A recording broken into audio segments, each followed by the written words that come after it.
हमारे कहने के बाद ही कह रहा है विपक्ष, हमारे कहने के बाद ही कह रहा है। और हमारा काम है कि अपने विभाग में अगर कोई गलती होती है तो उसकी जांच करें। तो हमने जब रिपोर्ट मांगी है कि क्या इसमें भर्तियां हुई हैं, तो उसमें काफ़ी अनियमितताएं सामने आई हैं। इसलिए मैंने स्टेट विजिलेंस ब्यूरो को जांच करने के लिए दे दिया।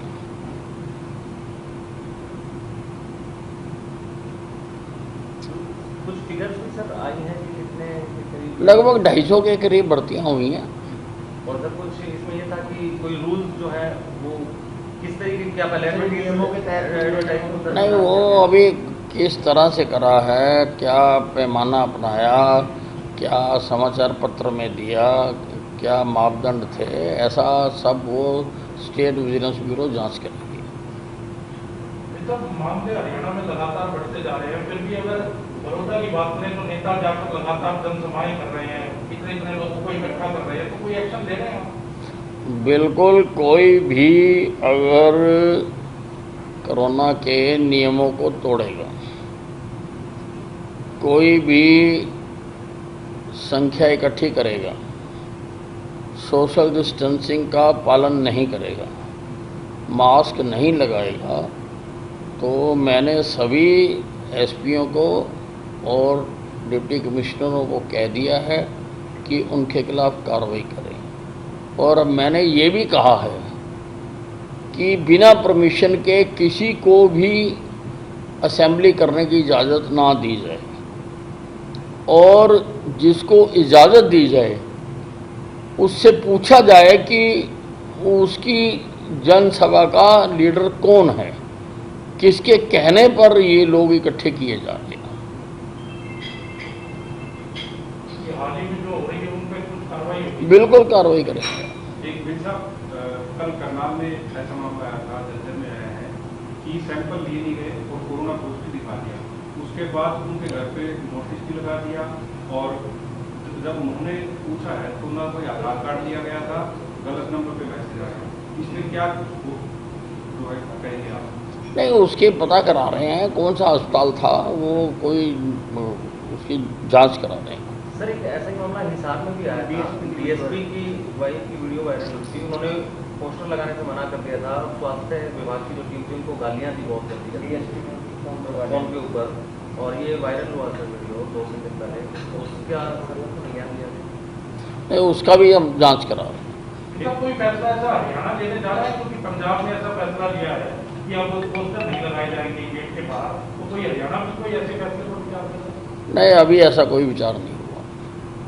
सर कल किसान संगठनों की क्षेत्र में जनसभा हो गई है, किसान संगठन कह रहे हैं कि सरकार और पुलिस प्रशासन हमें परमिशन नहीं दे रही, बड़ौदा में लगातार जनसभा में परमिशन दे रही है, किसानों से इतना नहीं, चाहे वो किसी की भी जनसभा हो, बिना इजाज़त के किसी को जनसभा करने नहीं दी जाएगी। अगर कोई जनसभा करेगा तो मौजूदा कानूनों के तहत उनके खिलाफ कार्रवाई की जाएगी। सर एक जो भी कलर भर्ती कार्य चल रहा है, इसके अंदर जो है कलर जो भर्ती हुए हैं, ऑपोजिशन ये कह रहा है कि टाइमिंग के ऊपर सवाल कि जींद बाई इलेक्शन से पहले भी इस तरह से ग्रुप डी की भर्तियाँ निकाली गई थी, और अब जब बड़ौदा का उपचुनाव है तो भर्तियाँ निकाल दी गई, रिजल्ट आउट कर दिए गए। ये जो भर्ती की प्रक्रिया है, ये तो सीट खाली होने से पहले से चल रही है, तो हमें तो नहीं पता था कि सीट खाली हो जाएगी। एक अस्पतालों को लेकर के लगातार कांग्रेस सवाल उठा रही थी, लेकिन अभी दीपेंद्र हुड्डा भी अगर संक्रमित हुए तो मेदांता में जाके एडमिट हुए, क्या कहें कि आपके नेता लगातार प्राइवेट हॉस्पिटलों में जा रहे हैं, वोट में जा रहे हैं, अभी दीपेंद्र हुड्डा भी मेदांता में एडमिट हुए, रणदीप सिंह सुरजेवाला लगातार सवाल। नहीं, अब सुरजेवाला जी के मुंह में जो है सिर्फ क्लच है, ब्रेक और ब्रेकें नहीं है उनके मुंह में, तो वो सोचते नहीं है। सोचने बोलने से पहले सोचना चाहिए।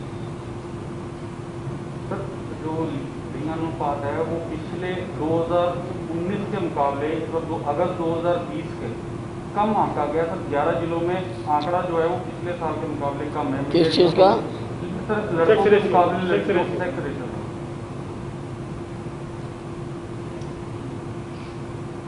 मैंने देखे नहीं। कंगना आरोप भी मुंबई पहुंच गई है। कंगना का नाम मुंबई पहुंच गई, उनका दफ्तर तोड़ दिया, उसके पूरा ड्रामा क्या ड्रामा होता है। देखिए, ये देश सबका है। कोई भी कहीं पर भी अगर इस देश को टुकड़े टुकड़े करके देखने की कोशिश करता है, वो देश का दुश्मन है।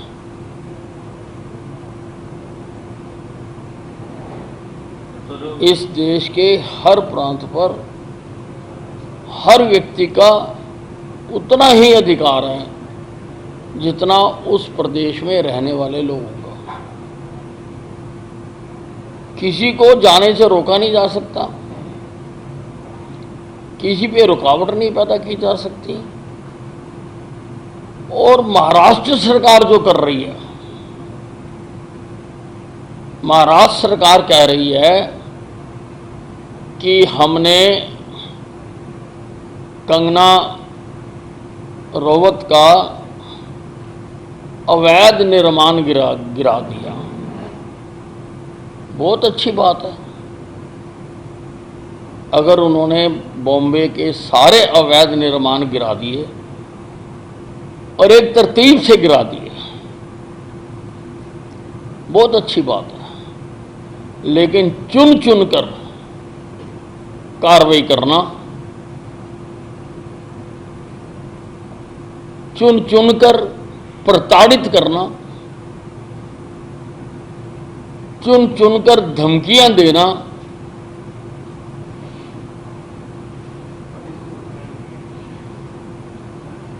ये ठीक बात नहीं है। ये किसी भी सरकार को शोभा नहीं देता। मतलब महिला के प्रति सम्मान होना चाहिए और दूसरी तरफ इस तरह का व्यवहार देखा जा रहा है, तो किस तरह? नहीं, महाराष्ट्र में तो ऐसे लग रहा है कि महिलाओं के खिलाफ कैंपेन चल रही है। लक्ष्य को हासिल कर लेने का भरोसा है KMV। सपनों को नई उड़ान देने का भरोसा है KMV।